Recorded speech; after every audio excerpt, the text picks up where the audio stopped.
Okay. Hi everyone. Good morning. And really congratulations to be part of the AIC and its entrepreneur journey that we also started a few years back, and we're enjoying every bit of it, right?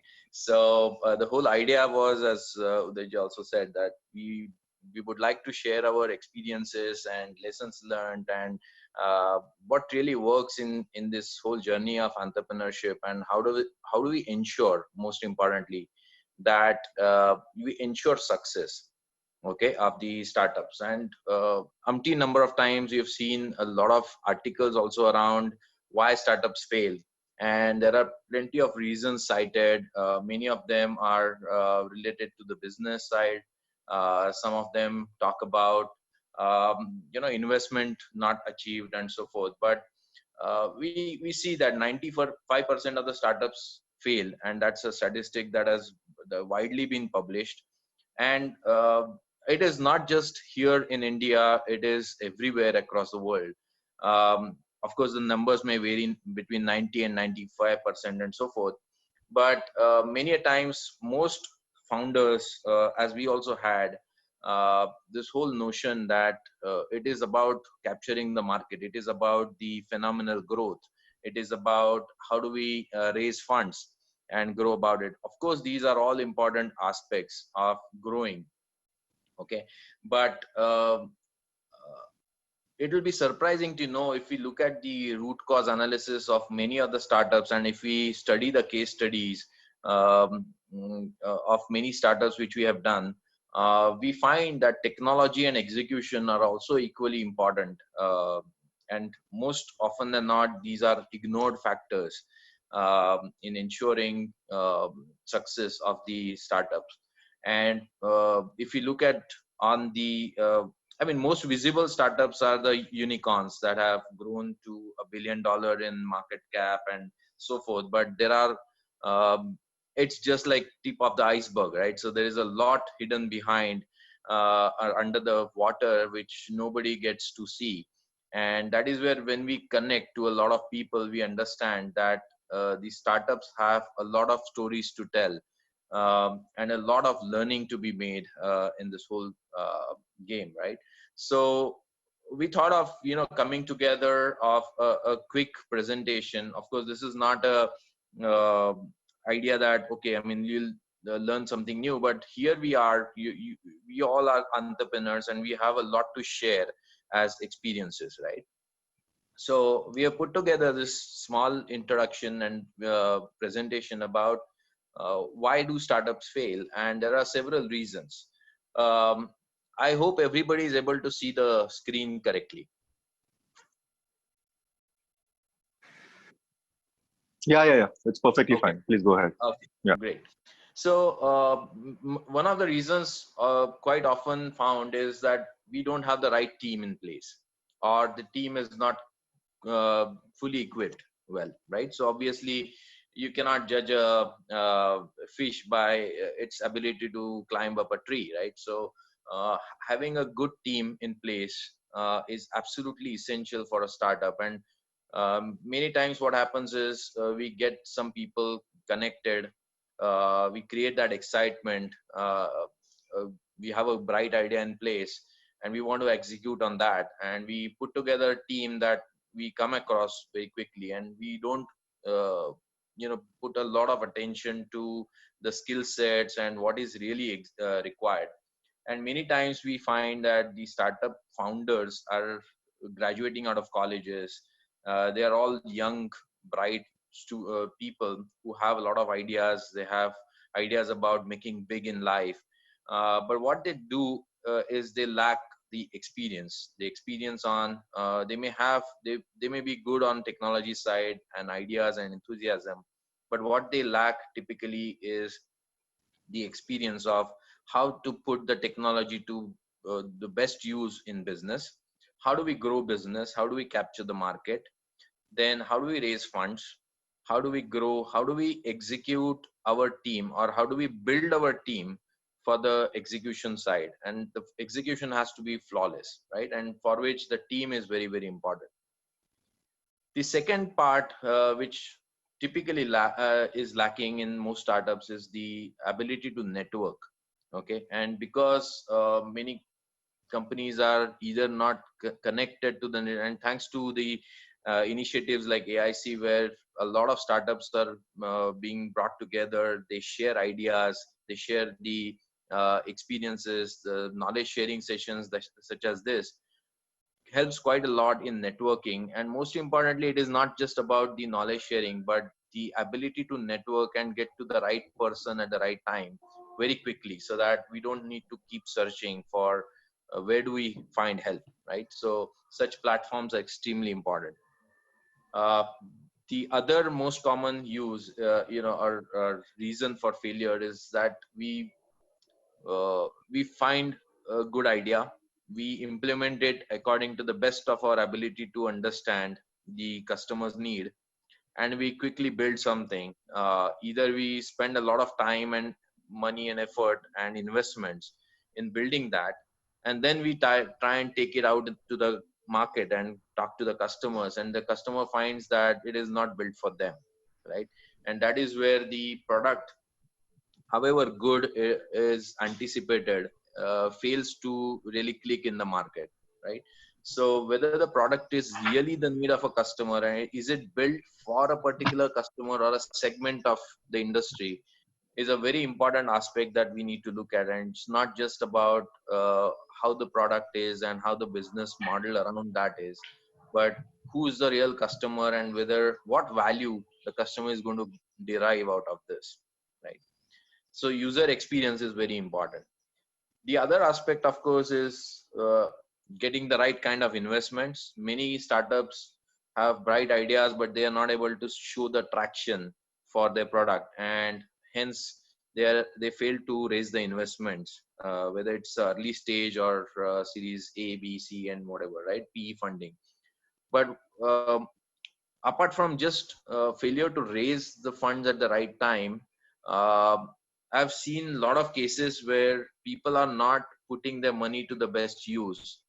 And that is again going back to the execution side of it. How do you manage the cash flows? That's also very important aspect, because cash flow is far more important in the startup arena, where every penny counts, every rupee or every paisa counts here, right? And how you spend it, at what rate you spend it, and are you spending your money, whether it's bootstrapped or if even if you raise funds, how well it is spent from the ROI perspective is also very, very important.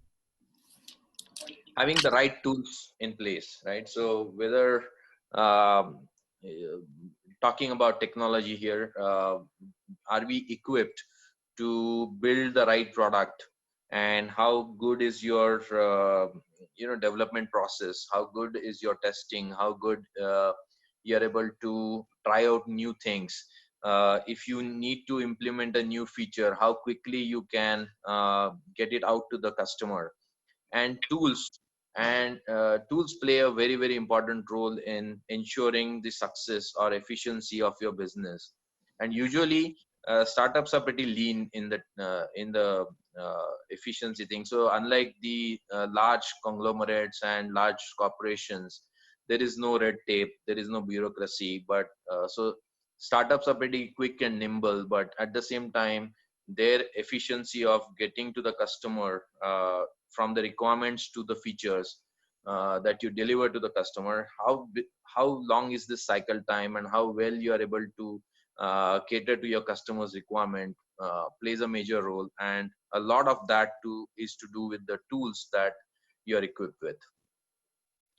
The most common factor we have seen here is the burnout, right? So the startup founders have a lot of ideas. They try and do everything. They run helter skelter. Um, as startup, we all have experienced this, right? So there is no team.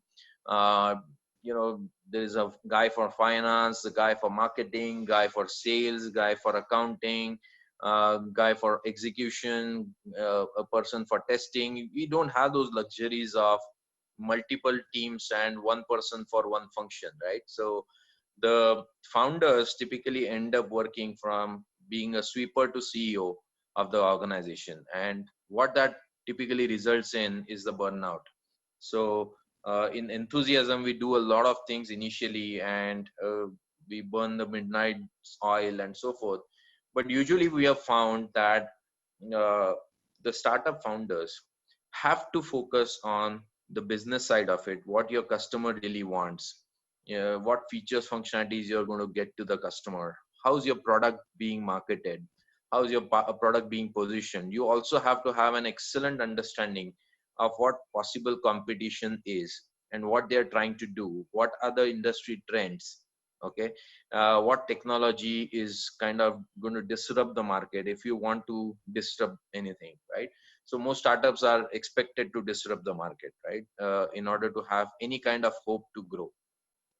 So in order to focus on all of this, and by the way, these things cannot be outsourced to anybody, right? So the startup founders have to be putting their entire focus on ensuring that these things are taken care of, and your business is successful. But what can be outsourced well is the technology and execution part. And that is where we found that we also experienced this before. And I'm going to share a case study with you after this slide.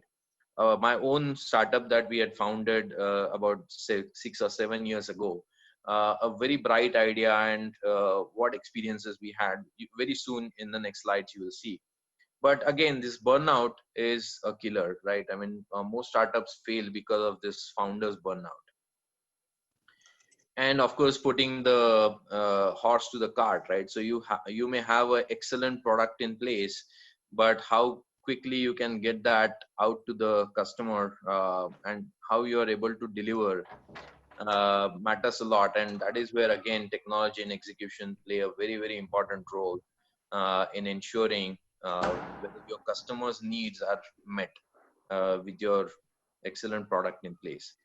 Now, having said all of this, right, when it comes to technology, and you'll find that many startups in India are technology driven. And by the way, this is not just about technology startups, tech startups, I would say, in any form, whether it's manufacturing, there is IoT, which is basically doing a lot of revolution, because from the manual machinery, PLCs played a lot of role in automating stuff.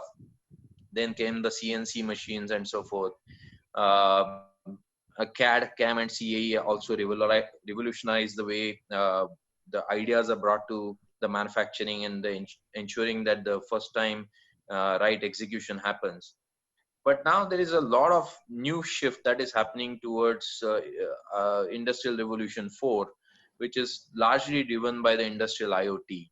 And that IoT thing is also driving a lot of things in agriculture, in education, in manufacturing, in supply chain, logistics, and so forth. And there are multitude of businesses that are being driven uh, by this new trend. That is, of course, that's a disruption, but at the same time, and then technology actually plays a role in this. And so it's not just about software part as a tech startup. The many startups that are operating in these domains also are driven by technology and execution. So let me take you to one of the case studies, my own startup. It's called Insta Delight. And me and my friend, we had an idea about, okay, we all use the loyalty cards, and you will find that most of the 5-star hotels and airline industries have been using loyalty cards as plastic card, credit card size plastic card, which you need to carry, right? So you go to Shopper Stop, you go to Lufthansa, you go to any large Marriott hotels and so forth. You have to flash this card to get rewards or loyalty programs and so forth.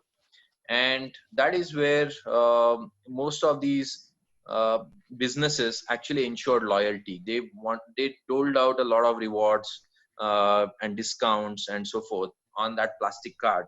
But as a customer, you were supposed to carry your plastic card all the time in your wallet. And so the number of cards that you can carry also started growing and making your wallet fat, not just because of the money in it, right? So we thought, why not we came up with the idea of having a digital engagement card or a loyalty card, and we call it a DEC, right? And by the way, this DEC, we have applied for a patent over here. It's patent pending platform. But we wanted to combine all of these marketing tools for a small and medium enterprise into one application. And there was a custom consumer application on the mobile. There was a business application for a business owner, small and medium enterprise owner, and then there was a platform behind it. It was a very powerful concept which combined the offers and coupons, product information. There was a ordering and mobile payments, and the loyalty and rewards. The rewards could be in the form of loyalty points or I mean, different businesses call it differently. Like the CCD, the Cafe Coffee Day calls it beans, right? So there are multiple ways in which it is called, right? So in short, it was a program which combined all of these marketing tools into one application in the hands of the business owner as well as the customer. And the customer, of course, did not have to carry multiple cards. They could simply have one application installed on the mobile which had multiple cards stacked into the thing, right? And this is how the card looked like. And it has all the coupons and offers. And so this is one way for a small and medium businesses to reach out to a customer and have constant touch with the customer. It was also equipped with a lot of feedbacks and so forth. I'll just rush through this. It is not the marketing material, but we should actually learn quite a lot in this. So all in all, I wanted to say is it's a pretty sexy thing with the application. It had multiple tools in it, the rewards, the reviews, or online ordering, all of that was cool, right? So um, and at the same time, it also provided the business intelligence to the business owner. And so you didn't have to have a large team managing your customer loyalty program. So we got those tools in the hands of small and medium customer, whether it's a salon owner or beauty parlor or restaurant owner, a small hotel, any grocery store. So it applies to many different businesses. Okay, so that's a cool concept we came up with. We also applied for a patent of it. It is still pending. So all in all, a very cool product, right?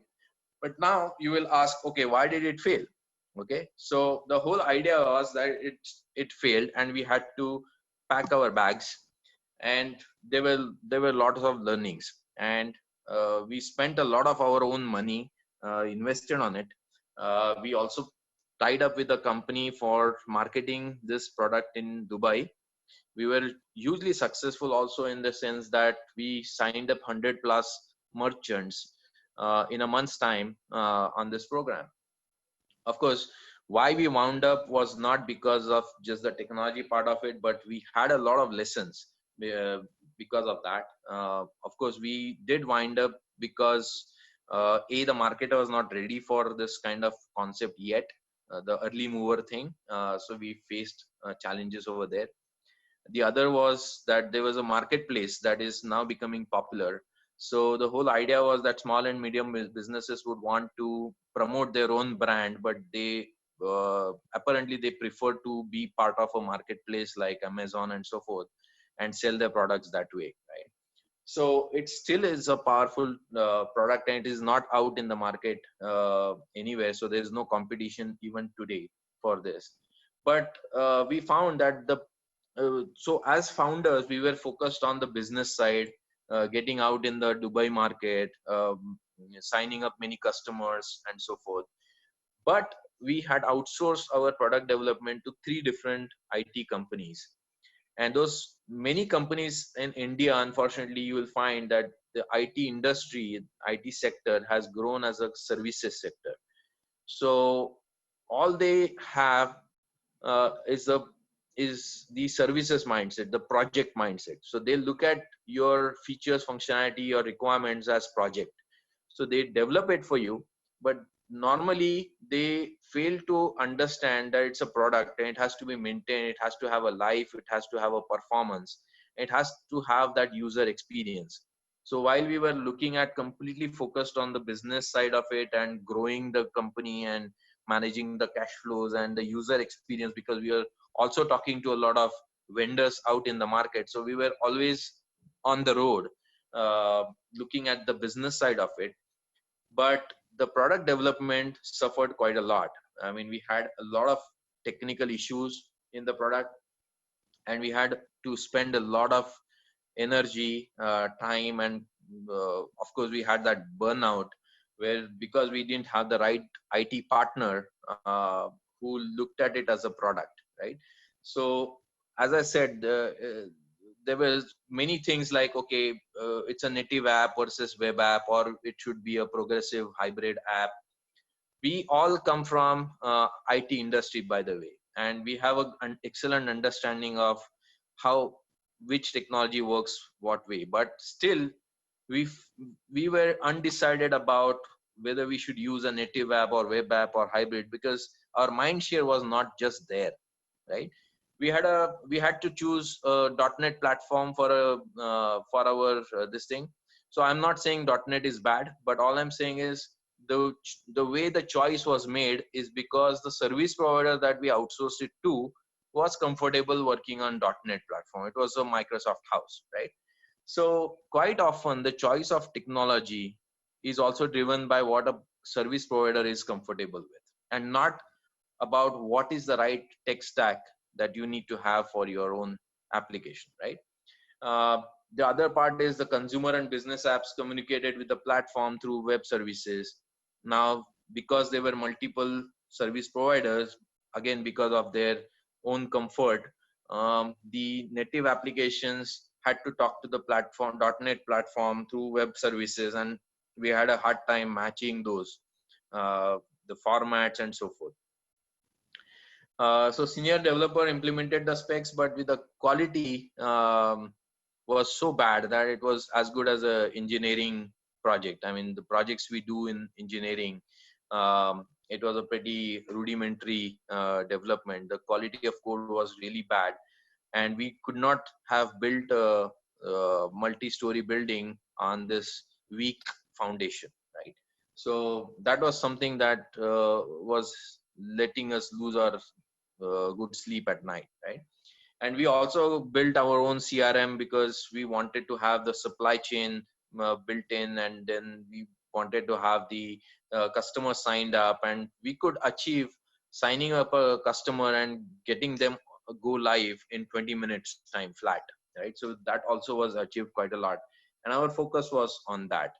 Okay, so all in all, all I'm trying to say is, since we also came from the, in spite of we coming from the IT background, as founders at bootstrapped startup, we were completely focused on the business side, customer side, and growth side of the business, and we just could not do justice to the technology part. And that's where we found that there is a serious lacking in the market today of a good technical partner who can who can shoulder the whole responsibility of building a product, and such a robust product with the right tech stack in place, that we don't need to worry about the IT side of it or the technical issues part of it, right? And that is the whole reason why we learned these lessons and then founded D10X, a company that is totally focused on technology.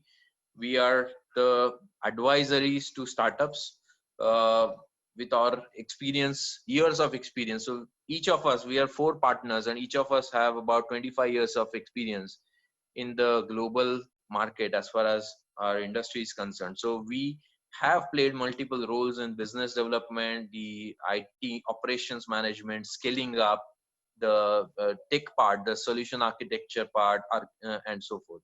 So we have played multiple roles, and we bring this whole experience on the table for startup companies, and that is where we founded D10X. Okay, so so this case study that I showed is not the only one. There are many such cases, and there's a lot to learn from these startups, and that's where the D10X actually plays a role. D10X is about 10x growth, ensuring that you are successful, you are able to grow multifold, and we want to be the technology partner, the product partner for you. Okay, and we are not just a services, we are not at all a services outsourcing company or IT company just uh, in the same thing. So we are more like a advisory, right?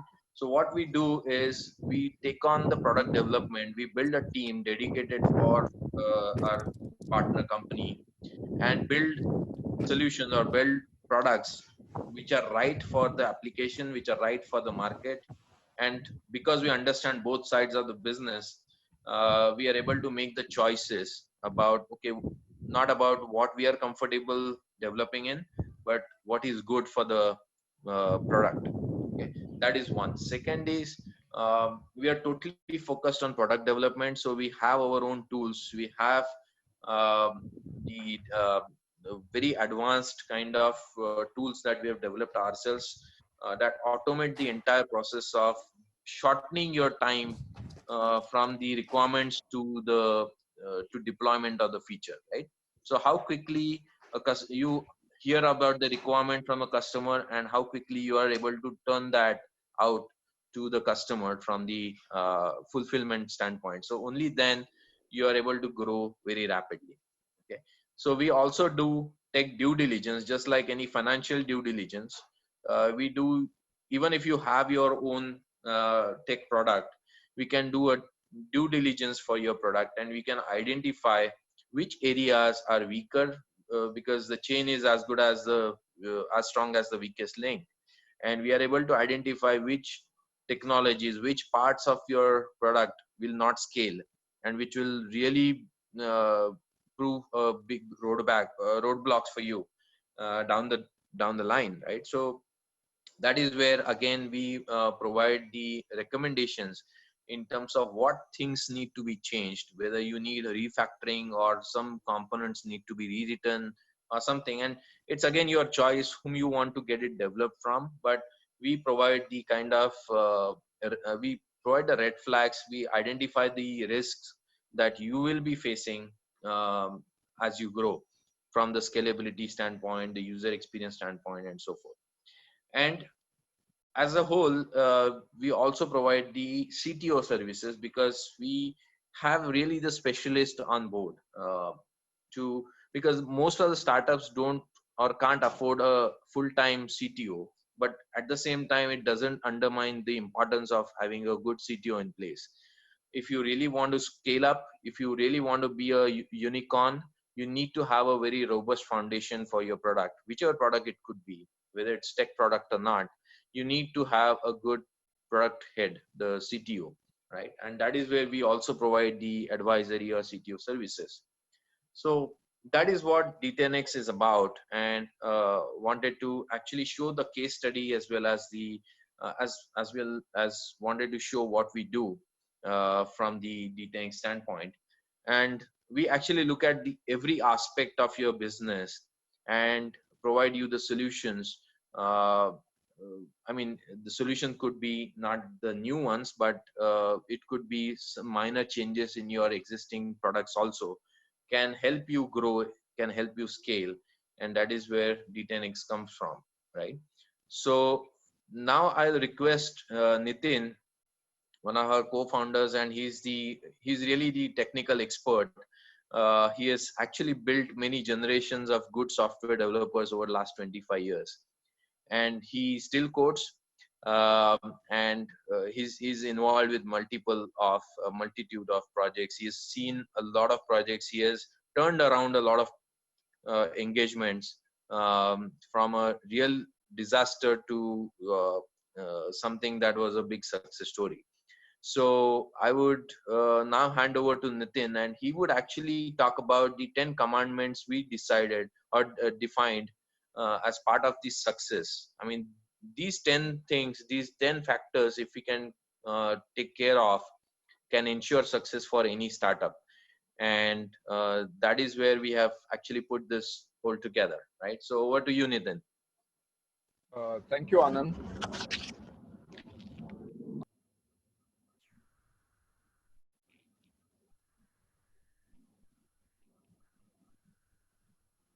Give me a minute. It seems Air Force is conducting some flybys on in Pune. Yes. I could hear that as well. Okay, go ahead, Okay. Nitin. Yeah. So the let me give you some background about myself.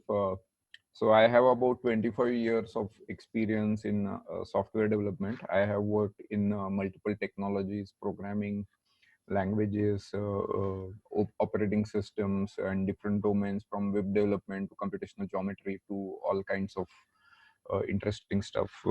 I did a very interesting project for Honda for their car exterior design. And in all this, my background is metallurgy. So my graduation, post graduation is metallurgy and not really in software. So I was in geometric in an engineering software company, so I have a fair idea about what goes in manufacturing, in manufacturing software, enterprise softwares, and then I started into my own startup. So I have a fair idea about various problems that startups face. So based on this experience and based on talking with these people, when we started D10X, we wanted to have our core principles that we'll follow. And these principles are from three perspectives. One is the perspective of the company or the founder. Other is a perspective of the customers. And third is a perspective of the employees. So we'll go through these principles. But as you will find, what I want to point out is these principles are not just for software. These are applicable to any kind of company now. So even if you are doing a manufacturing or a IoT or a hardware software mix and all these kind of things, the principles will still be adopted. So let's go to first principle. And can you go to the first principle? Yeah. So our first principle is we'll start making profit when our customer starts making revenue. And there is a very specific reason why we started with this. It's because when we go to typical, hello, can you hear me? Yeah. So when we go to typical software projects company, you either have a choice of man month or you have a choice of fixed cost. And whichever choice you take as a customer, the software development company has no skin in the game, in the sense that they don't really care you succeed or you fail. Right? As long as they get their money, it's done. So which means they can show you a demo which says, oh, it works, and you test it and you say, yeah, great. And it works for 50 people. The moment your customer starts going to 100, 200, 500, things starts becoming slow because nobody has thought of scaling. And it's not their business that will suffer. They will still get paid. It's your business that will get suffer. The bigger problem is you don't realize it till you get the software in your hand. You have already paid for them or paid for their services, and then you realize it's not working out. So we have situations where we faced where a few of the D10X customers actually went through three such partners, so-called partners. So we want to be true partner. So we put a condition on ourselves that we'll break even. Okay, we'll charge customers, make profit when customer starts making revenue. And if he doesn't start making revenue, then our profit will be really low. So then we have a skin in the game. then we will look really from customer's point of view and says, oh, if I suggest this, my customer's revenue will increase twofold, and which also means our profit will also increase. So that's our key thing. We want to have a skin in the game. And the way we do that is on a very basic principle that we start making profit when our customer starts making revenue. And then can we go to next commandment?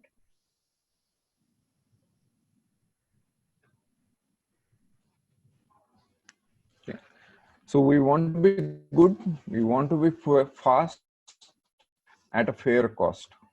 We will not always be cheap. Now, when I say cheap, if you say like, what is your man-month cost? Probably will not be cheap. But what is your total development cost? If you look at a say 1 year cost or a 2 year cost, you will find that we are definitely the best supplier around, because we deliver quality, we deliver functionality, and we deliver it at a fair cost so that we don't burn or unnecessary stretch your cash flow.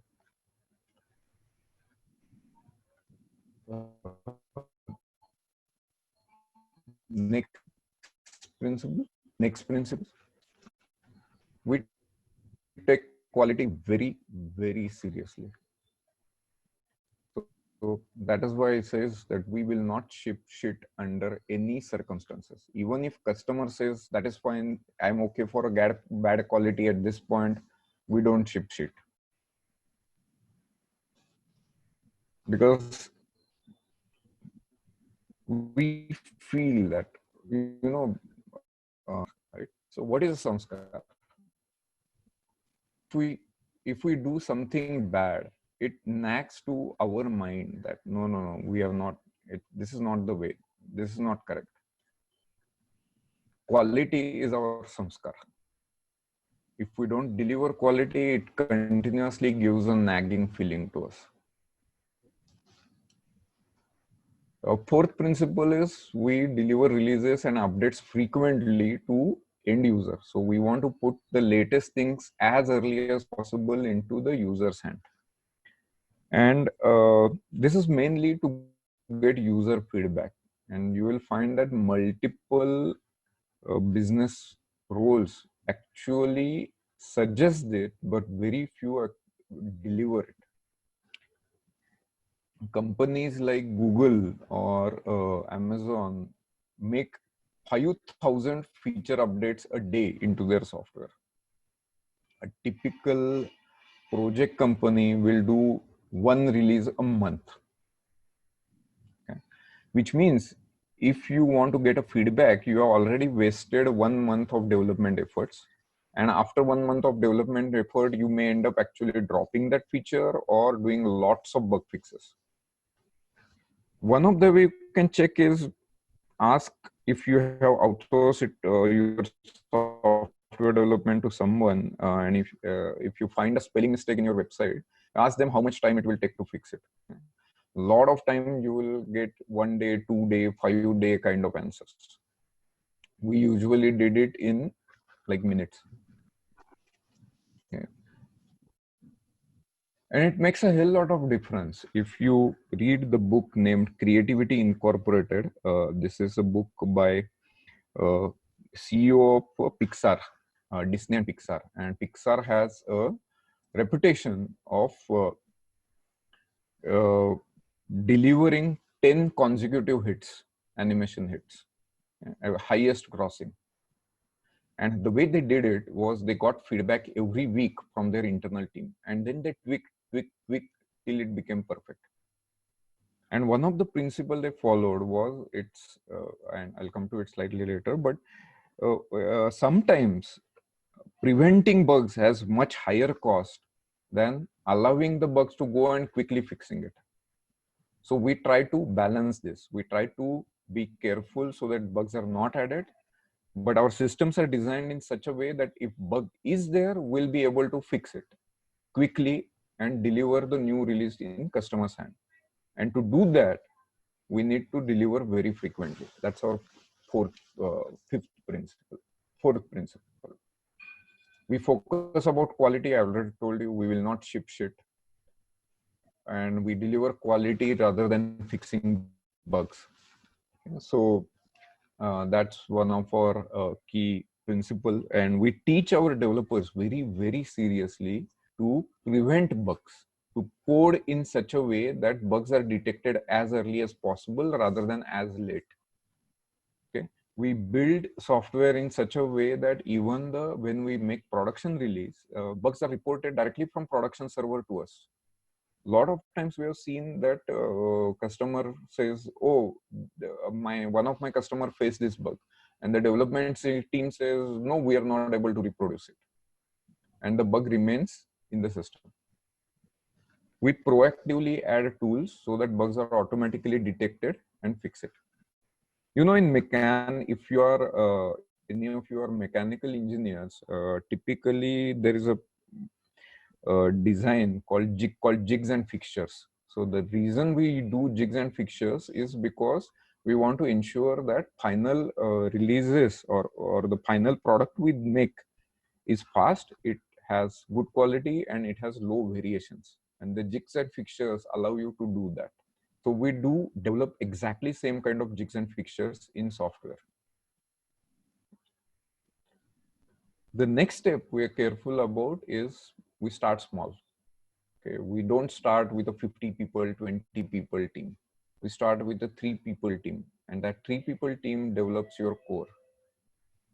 Think about it, when you are making a building, the initial architecture team who is designing your building is really small, maybe 4 or 5 people. So if you suddenly start with the construction with 500 people without a detailed and initial design and framework in place, you can imagine what kind of chaos it will create. Exactly same thing happens when you start with a big team. But now, if you are paying for man month, then your benefit, uh, what is of your benefit and what is of the software development team's benefit is at odds. Okay? Because you're paying on man month, bigger the team, bigger the revenue the software company makes. Okay? But you lose more cash flow, right? But at the same time, if you start with 10 people team or a 15 people team, initial code design gets all confused and the chances of failure increase. So we are very careful to start small, create a strong foundation, and then build a 100-story building on top of that foundation. Then our initial speed may be slow because there are only 4 people working on it. But once your foundation is strong, we can deliver lot faster. And I think every software company or every startup grows through this phase where you have a very small core team and then you grow as needed. The problem is sometimes you get funding and all of a sudden you grow 100 times, and that can cause lots of problems. We nurture what we call 3Ps. And these 3Ps are good processes, good practices, and good policies. Processes, manufacturing process, development process. We document it, we put a lot of thought on it. But sometimes documented process and what people are actually following, that is the practices, diverge a lot. So we focus on both. We say you how to define good processes and we have to define and follow good practices. And following good practices means we spend a lot of time teaching our team good practices, coaching them, helping them, correcting their mistakes, even allow them to make mistakes to a certain extent so that they learn from it. Then we define good policies. And when I mean policies, these are typically like what is your HR policy, leave policy, and all kinds of stuff. So there also our policy, any policy in it's our philosophy that any policy you define, there will be few people who will take undue advantage of that policy. And we discover one guy taking undue advantage, we add more restrictions on it, and in the end we end up punishing the other 99 guys who are actually following those policies. So we are very cautious about defining the policies, and that is why we have a principle that our 3Ps are one for 1P. Our processes, practices, policies are are for our people. And when I say our people, they are for our customers as well as for our employees. And we need good policies for them. So you need policies which benefit them and not to hinder their work.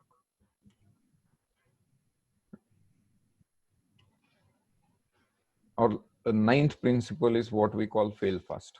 Now it goes in various ways.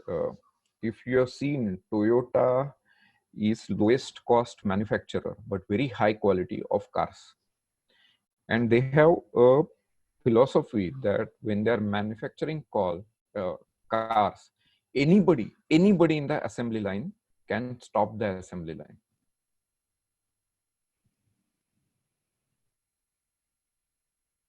Okay, so they stop the assembly line, fix the bug, and continue the assembly line rather than convert car.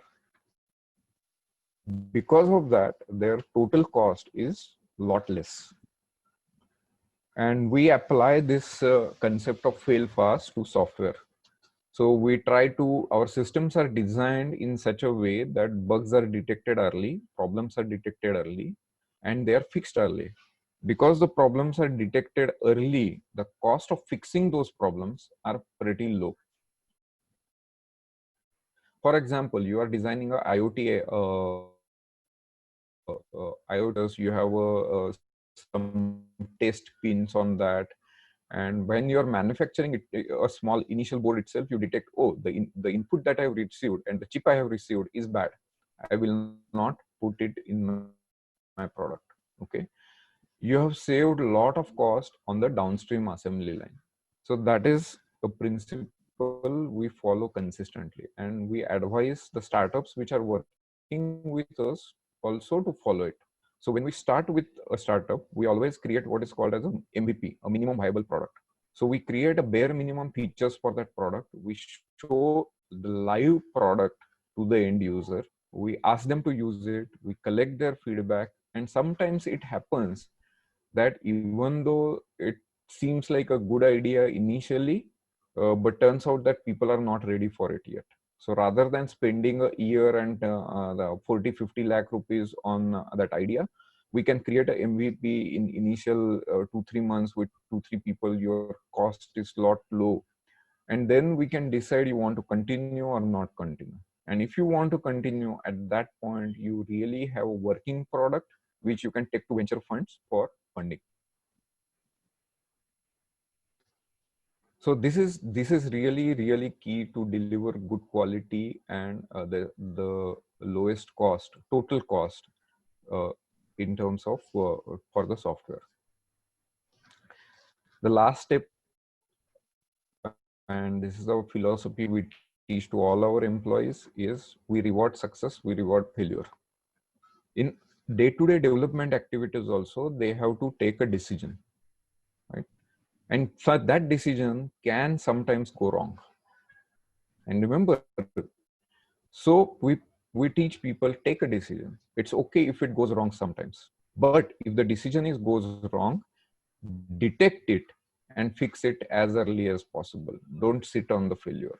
So if you combine the reward success and failure with fail fast, you will find that our chances of success increase a lot and our cost of failure is drastically reduced. So we say punish inaction. You don't take a decision and you sit on that, we punish that. You succeed or fail, that's fine.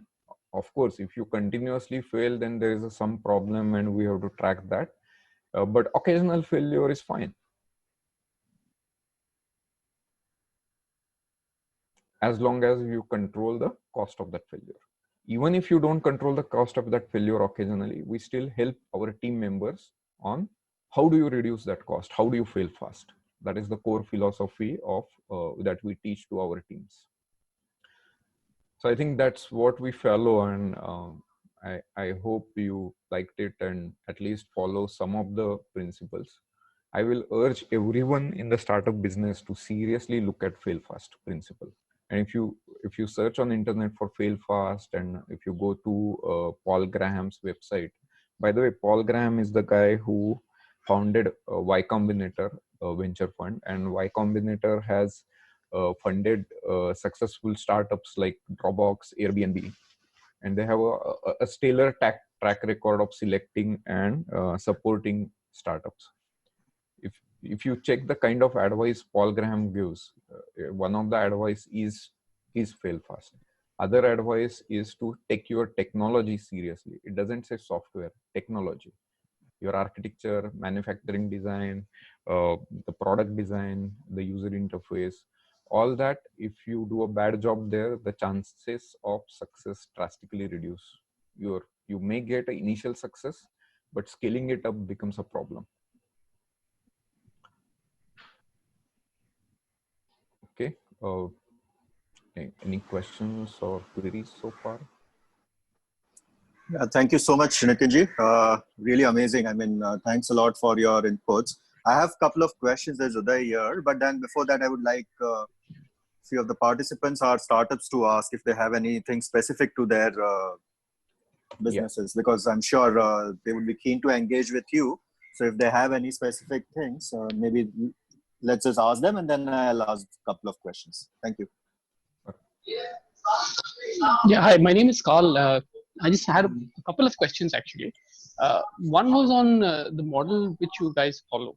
Can you hear me? Yeah. Hello. Please. Yeah. See, you mentioned that. So if I come to you with a product spec, right, and I ask you for development, so how do you go about with the team? Is it an existing team? Do you get new people, or do you source from inside? That's on the development side. And then once it moves into operations and support, does that team continue, or is it a pool of resources you take from your existing operations team? So how does that model work? That was one question. Sorry, I'll ask both my questions and then you can answer. The second one was a more business related question.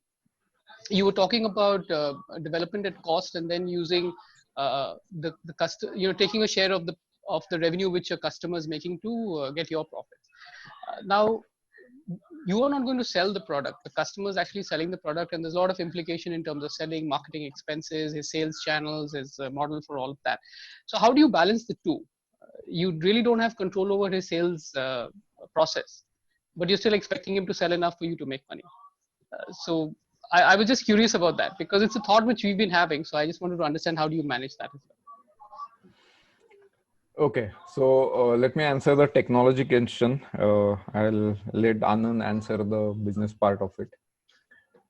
See, as I said, we start with a very small team. So typically we start in the first month, we start with maybe typically 2 people who will start working, talking with you on discussing and deliver about what should be the architecture. And one of the thing we look at is who are your users, what is their scale.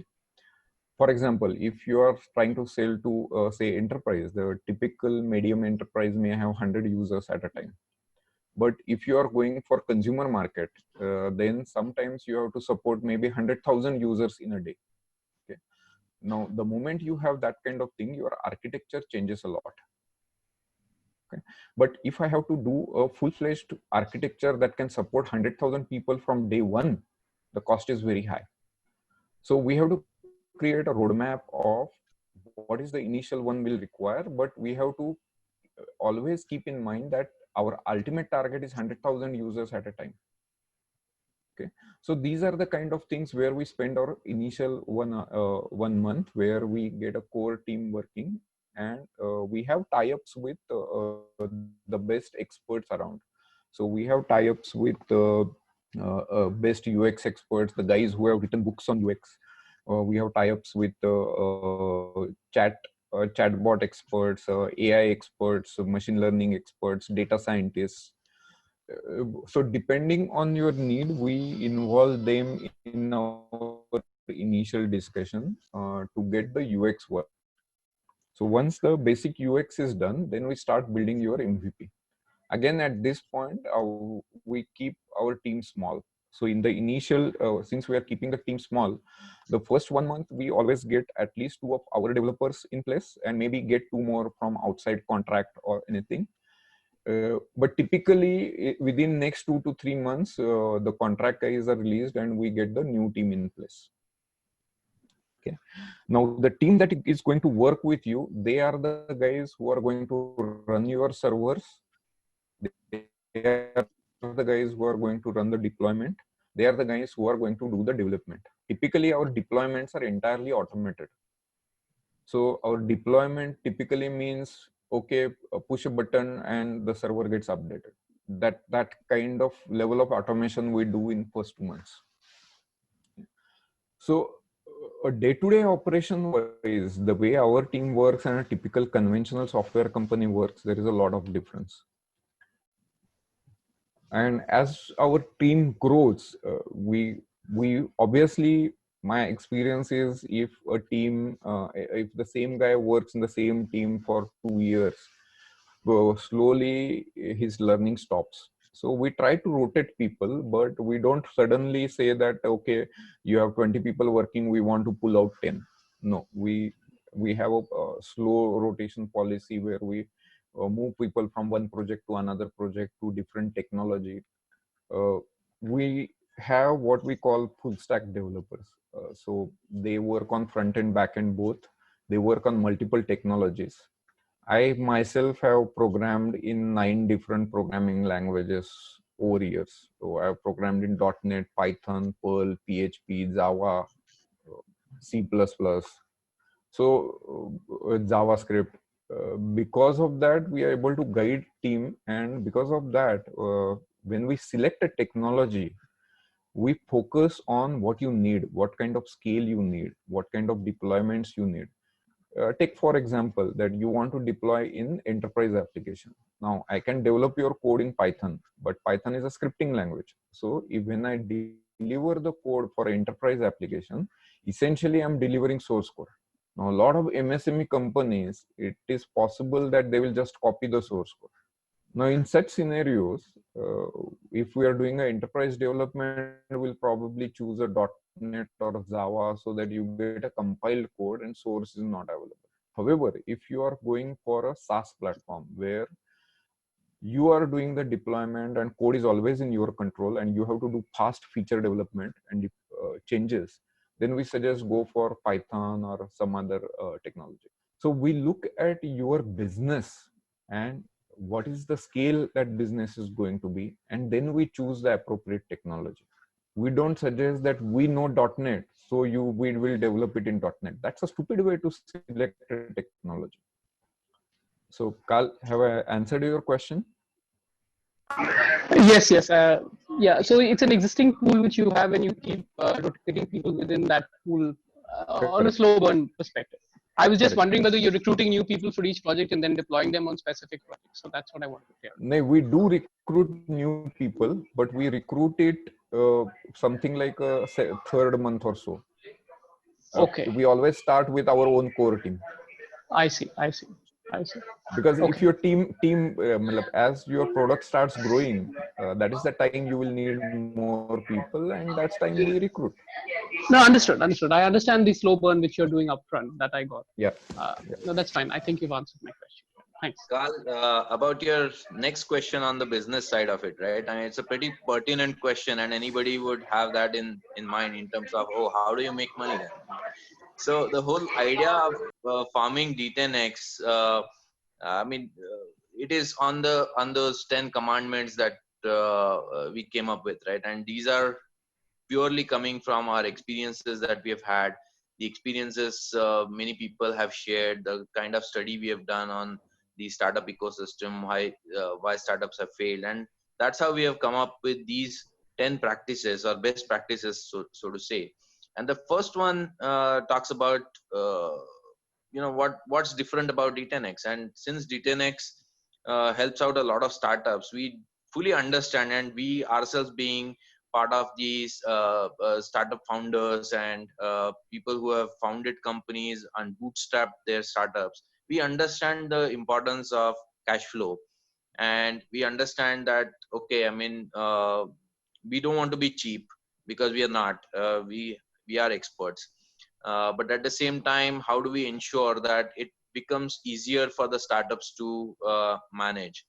And because you cannot hire an expert, because experts come at a lot of cost, startups end up having their own people, and then they fail ultimately, right? So we wanted to actually bridge this gap And that is where we said, okay, there has to be skin in the game, because if I'm an outsourced partner and I start charging you for time and material or fixed price, my goal will always be to make most profits, because it's my business and I have to be successful.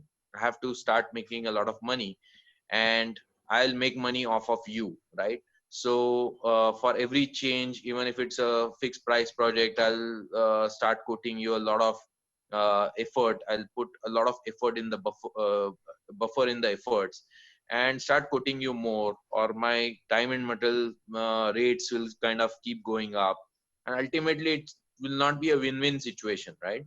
So your question is pretty pertinent about you will be focused completely on your business development, and we will be your product partner. So how do we ensure that you do your job well and we start making money, right? So it's about having skin in the game, and we totally trust you, because only when we allow the startup founder to focus completely on their own business, uh, we both are successful, right? So that is the whole principle on which we started this. Now the next question is, okay, how do we share profits, right? So there are multiple ways, and we are very flexible about it. So uh, when you start making your revenues, we can also decide on some success fee, which could be a lump sum payment, or it could be part of the revenue, or it could be equity. Whichever way the startup founder is comfortable with, we can agree on some milestones, some principles, and then we can get engaged. So initially, even if we are executing at cost and not making any money, we obviously are not a no profit organization. It's not an NGO, so we obviously have to pay our bills. So we look at the revenue sharing, or it could be part of the success fee, but only it starts trickling in when you start making money yourself. So it is, we are in the same boat, right? So that's the whole principle about this whole model, and that makes D10X different. Okay. Yeah. Thanks. Okay. Yeah, thank you. Any other questions? Anyone? Anand, I believe we have Anant, Nikesh, Shefalika, Tarang.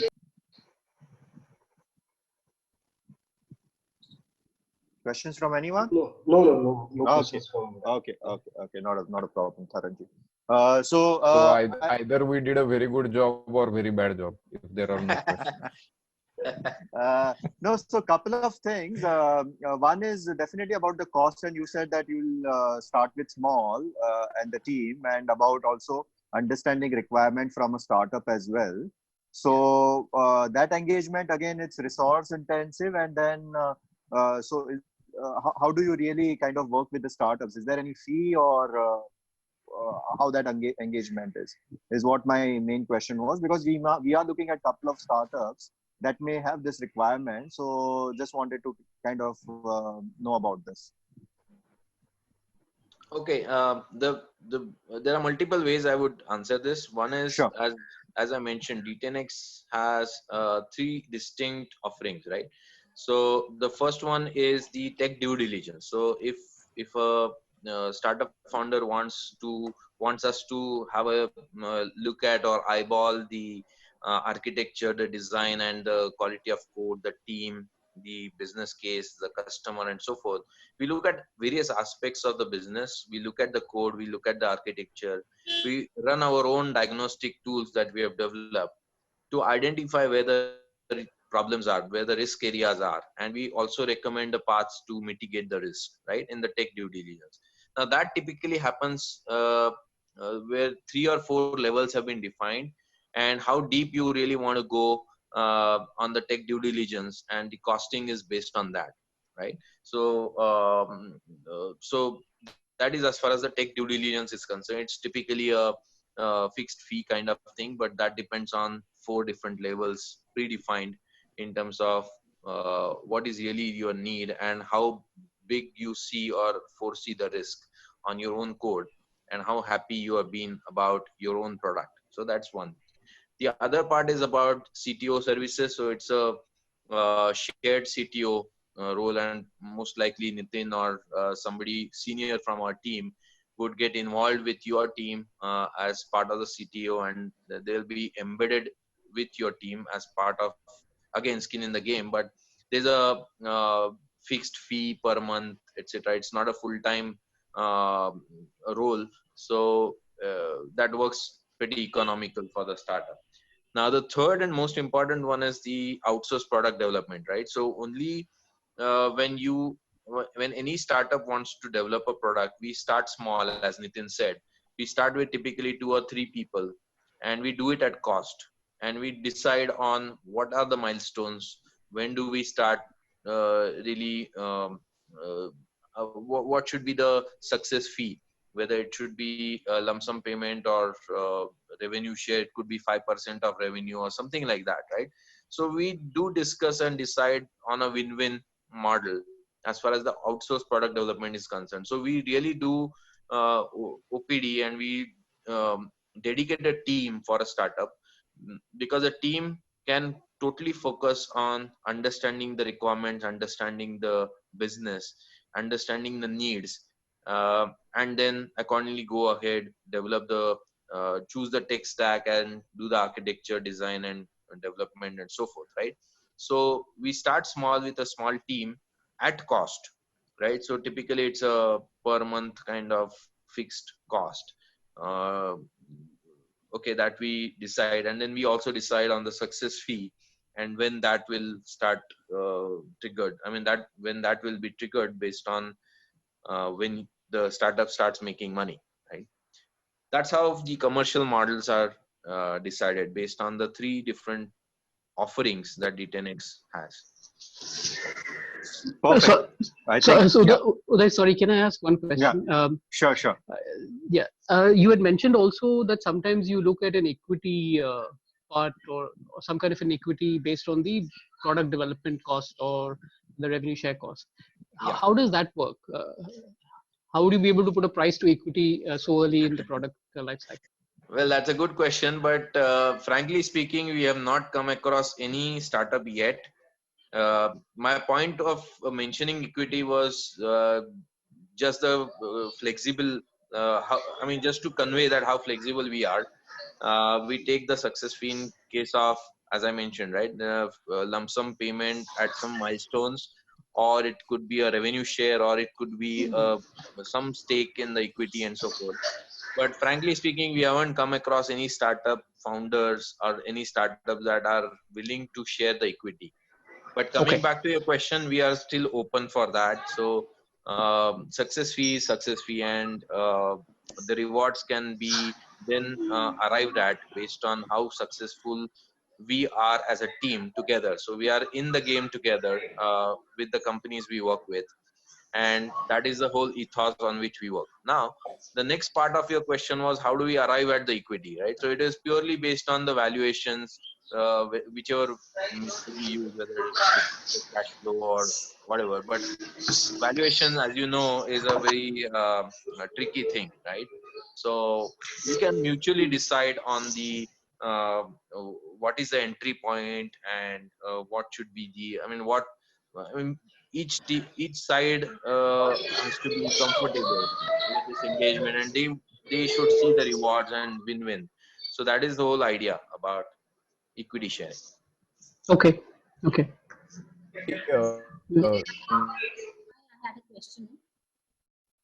Initial percentage, maybe something like a 5% or something small amount to start with. There can be something stock options, a sweet equity kind of, where we give you regular releases for every month and something, and in fulfilling those commitments, we get paid partly in efforts and partly in shares. So there are various ways we can structure that depending on the comfort of the startup company, comfort that we have with the startups. Because remember, we are working as a partner.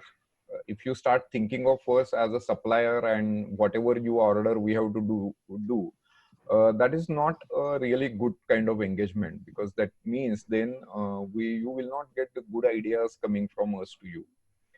So if it's a kind of equal intellectual partnership, financial, how much proportion is a different thing, but ideally intellectually it should be a equal kind of partnership. And as long as we respect each other and trust each other, will be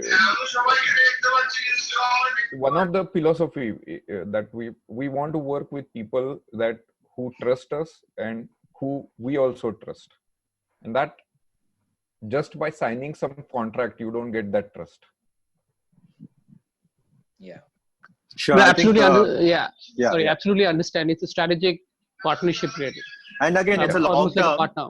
It's a long term. So equity comes in pretty much late in the thing, and that's where I believe that they might have later on those cases to share with us, because they are just kind of building this up. I believe we have a question from Shifalika. Shifalika ji, आपका कुछ question था, I believe. Yeah. I just wanted Yeah, to know. please. Talking about a shared CTO kind of a model. So, is this like a retainer kind of a model wherein there will be a specific term for which you'll be associated with us, and a specific amount of days or a specific amount of times which you'll be spending, and specific amount of fees which you'll be charging for your time. Is that a retainer kind of a model? If you're talking about CTO services, yes, it is like a written kind of model. Okay, so is there a minimum term with which for which we'll have to subscribe to your services, or how does it work when it comes to 6 months or a 1 year or 1 month, or how is it? It's very hard to predict that. We need to know how much time you need from us, what is the benefit. See, ultimately somewhere, the way I believe it is, while you may be small and initially you want a outsourced CTO, eventually at some point you will also want an in-house CTO. So we'll have to kind of get a judgment on when that will happen, and based on that we'll have to come up with a mutually agreeable arrangement. It's very hard to give an offhand answer to that and say it will be 3 months or 2 months and we will charge you this much. Okay, so there is no minimum term as in itna retainer. No. Okay, thank you. Any other question? Just last question, because I think we are overshooted on time. So maybe because, yeah, anyone? Okay, ठीक है. I take this as no, but let me just sum this up. So this shows the commitment of D10X as well. I really appreciate. I believe Surendra ji bhi hai on the call, the co-founder. Yes. Your partner, right? So really appreciate all the 3 co-founders coming in, along with Ajay Garg, who's facilitated this call. How I look at this is, as I said, I mean, when we started our conversation, and this for everyone to understand that rather than having any signed MOUs, it's much better that we work together on a couple of projects. We may take it up as pilots. So what we're going to do is, based on our today's presentation, we are going to ask, and rather, as I said in the beginning, we are going to share with the ones that are not present today as well, and then take kind of a survey that what are the kind of requirements that they have. So the details, email is to come in today. Sorry. Hello. Hello. Oh, okay. Yeah, sure. I think I have not checked it for half an hour. No problem. Yeah, I've received it. Yes, thank you. Okay. Somebody is talking. Yeah, that's okay. So first step is we'll share this with everyone, and then based on requirement, we'll see exactly if we get 2 to 3 startups to start on a pilot mode, at least the discussions with you guys, and then have those interactions being formed. That's the first step. The second, shared CTO levels, and then with a few of the startups, we are going to be the facilitators, and we understand and appreciate your work in the segment and your expertise as well. And I'm sure a few of them might have very specific questions related to the needs that they have. So that's how we're going to take it forward. Is that okay? Yeah. Perfect. Sounds good. Yeah.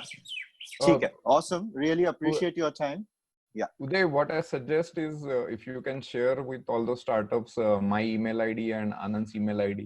They may already received it in the invite. Sure. But if you can just share with them, they can contact any one of us directly. नहीं, वैसे हम लोग नहीं करते हैं. Normally what we do is we do it as a cohort approach. So what would happen is individually आपको भी आएगा. We cannot track that. So it will go through us, and then we are That always is kind of copied. Yeah. perfectly issue. fine. Not an issue at all. So that's a kind of, because again, I mean, at this moment we are talking of 20 startups. We are launching our second cohort. So Okay. again, we would have a more set of startups coming in. So it's better to do it in a combined kind of effort. Yeah. Works for us as well. Sure. Good for us. Awesome. Yeah. Okay. So really appreciate your time, everyone. Thanks a lot. And thanks a lot, we'll take Uday. this. Yeah.